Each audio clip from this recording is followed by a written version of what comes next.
Hello, you're watching Sightline on MNB World, an interview program that invites various guests for a conversation on interesting themes. And today in our studio we have American film producer Alix-Madigan Yorkin. Hello, how are you doing? I'm good, Solango. Thank you so much for having me. Thank you for accepting our invitation. Alix-Madigan is an American film producer known for her work on the 2010 film Winter's Bone, for which she was nominated for an Academy Awards. Alix-Madigan was born and raised in New York City. She graduated from Dartmouth College and Wharton School of the University of Pennsylvania. Madigan's first production credit was for Sunday in 1997, which won the Sundance Film Festival Grand Jury Prize for Best Film. For her work on the 2010 film Winter's Bone, Madigan, with co-producer Anne Rossellini and director Deborah Granick, received the Gotham Award for Best Feature. The film also earned her nominations for the Academy Award for Best Picture. I would like to start our interview from the purpose of your visit to Mongolia. Thanks, Solango. The reason why I'm here is I'm with a program called American Film Showcase, which is the United States Department and USC, University of Southern California initiative. And basically it's American Film Showcase. The purpose of it is to really bring out American envoys to various countries and to find out how, as an independent film producer, how you produce films in Mongolia and talk about how we produce independent films in the United States. So it's an exchange of ideas and methods and procedures about how we do our respective jobs. So I'm here doing a 3-day producing lab with about 25 Mongolian filmmakers. We've had our first class already. I'm sorry, it's not a class. It's really, a lab, a workshop, exactly. And it's been really exciting. And I always come away from these trips with a great deal of new knowledge and ideas, fresh ideas about how to approach my job and what I do back in the States. So it's it's always very meaningful for me. We have learned that you have been producing films since 1990s. And what was the journey? How did you enter into film producing market? Sure, I basically, I had grown up in New York City and always loved theater, and I discovered film more in college as a medium. And I initially didn't know how you could possibly make a living working in film, but so I went to business school and got a graduate degree. And then I moved out to California, and my first job in California, in Los Angeles, was reading scripts and just basically reading scripts and writing up synopsis and coverage on them. And that was my first entry into the business. And, since then it's basically, it's really one long apprenticeship. I feel I'm always learning still on my job. I'm always, if I'm working on a film that has a new set of issues or challenges, I'm learning, on each film that I work on. So it's there's no one direct way into how to enter into film producing. There's so many different ways. You can either be an executive, you can go to film school and learn how to produce there. I have a friend who was a journalist and who made a switch into film producing. So there's so many different ways to enter into the business. There really are. One of your noticeable works, Winter Bones, with Jennifer Lawrence, it had a lot of awards and acclamations from the film critics. And how did you choose to work on this project? Well, I had read the book on which the film is based, and Deborah Granick is an incredible director, and she had worked on a really beautiful film called Down to the Bone, which I'd really loved. And I met her producing partner. She works with a producing partner and a writer, and her co-writer, Anne Rossellini. And I really wanted to work with them. So it's really coming from the book and reading the book and finding the story. And the writer of the book is a gentleman named Daniel Woodrell, who writes sort of mysteries, based in that very specific region in the U.S. of the Ozarks. So, which not that many people know about. You know, it's a very sort of center, kind of a little bit isolated part of the United States. So very beautiful, very rugged. But so that's where so that's basically how I got into the film. Oh, you have just said that you read the book, and actually, do you choose all your projects depending from the scripts and books, or are there any other ways?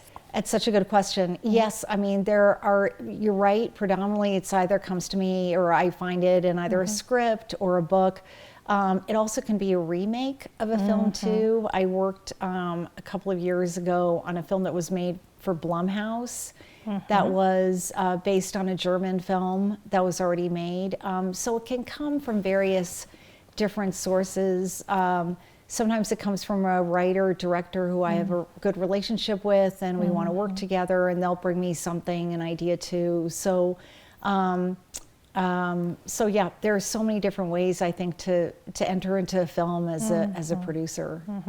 I heard that you're a frequent guest at Sundance film festivals, and it's really interesting to know, is it important to new upcoming directors, filmmakers to showcase how important it is to showcase the works at the independent film festivals? Yes, you're spot on. It's, I think, especially for filmmakers, for instance, in Mongolia, to get their films on the international film circuit and have them shown internationally is such a great way to promote visibility in terms of your film. And that's always, I think, should be looked at. And, you know, sometimes it's a long road because you're taking your film on, you know, the film festival circuit for a film can last a good year, you know, but it's so worth it. And during that time, I find that filmmakers have, they meet other filmmakers, they establish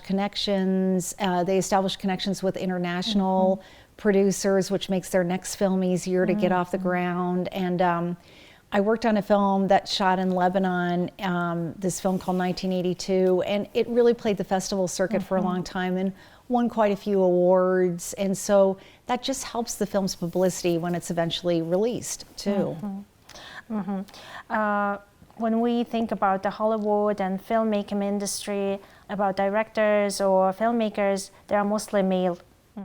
And you have been producing films since 1990s. And was it difficult for female filmmaker like you to enter this sector, this industry?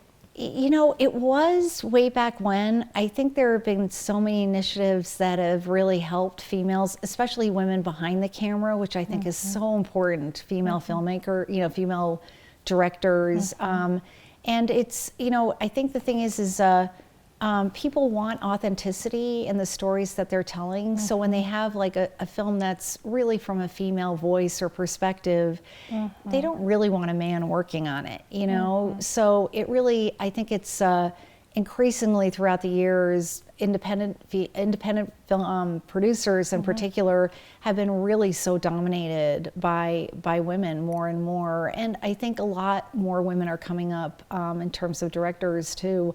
It's still a very daunting number. I mean, there's a tiny, tiny percentage, I think, of women producers who produce movies at studios. So, and that number, I think, needs to really, really come up in a big way. But yeah, it's becoming much more permeated, I think, by women.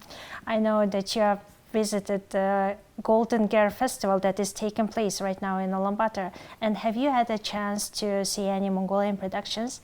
Well, I have in the past. I saw the Weeping Camel movie, and then this movie that I really liked called The Cave of the Yellow Dog. I don't know if yeah, it was. I think it was like 2005. It came out, but they were beautiful films. But the film that I saw actually at the Golden Gear Film Festival was beautiful. It was the opening night film was called The Loving Chord, and it was made by a Chinese female filmmaker. But it showed an aspect of Mongolia which I was unaware of, which is the fact that Mongolian children will take care of their aged parents, you know, and really and tend to them throughout their elderly, their elderly years. And I was talking to another lab participant about that too, and finding out more about that. And I just thought that was such a really beautiful, very moving attribute of Mongolian culture, which I didn't know of. So, and continuing our talk about Mongolian movie, do you think in the future you will be interested in producing something related with Mongolia, maybe?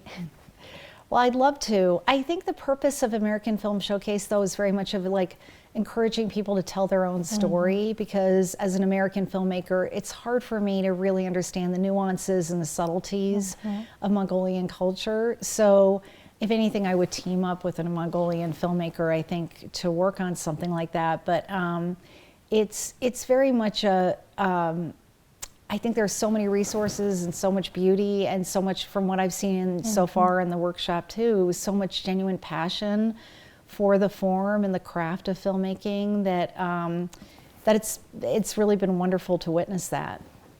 And to conclude our interview, what kind of advice would you like to give to beginning Mongolian filmmakers, and in general to beginning filmmakers who want to enter into bigger market? To bigger market, definitely two different things. Just for sort of a general advice to emerging filmmakers, I think just know that it's hard. Don't give up, be persistent, work on projects that you're going to spend a long time with, so so that not to just not to give up quickly. And then for Mongolian filmmakers, I would say really, I think the film festival circuit, and to explore that as much as possible, and to put that time aside after a film is completed to really, really focus on getting your film seen globally too. But, and for instance, The Loving Chord is, even though that's a film that takes place in Mongolia in a very specific, culture and very specific sense of place, it still was incredibly, I felt so universal, because my husband's mother is suffering from dementia, so he's going through much of the same thing. So I think it's to make stories that, even though they highlight the cultural and locational differences between, in Mongolia, it's still to have that universal thread of the story. Relatable to anyone. Yeah, exactly, which I think is really important. Okay, thank you very much for attending our interview. Thank you so much for having me, Sulango. It's a pleasure to meet you. My pleasure. Well, that was the new episode of Sightline. We'll see you next time with more stories and updates. Today in our episode, we had American filmmaker Mrs. Alix-Madigan Yorkin. Goodbye.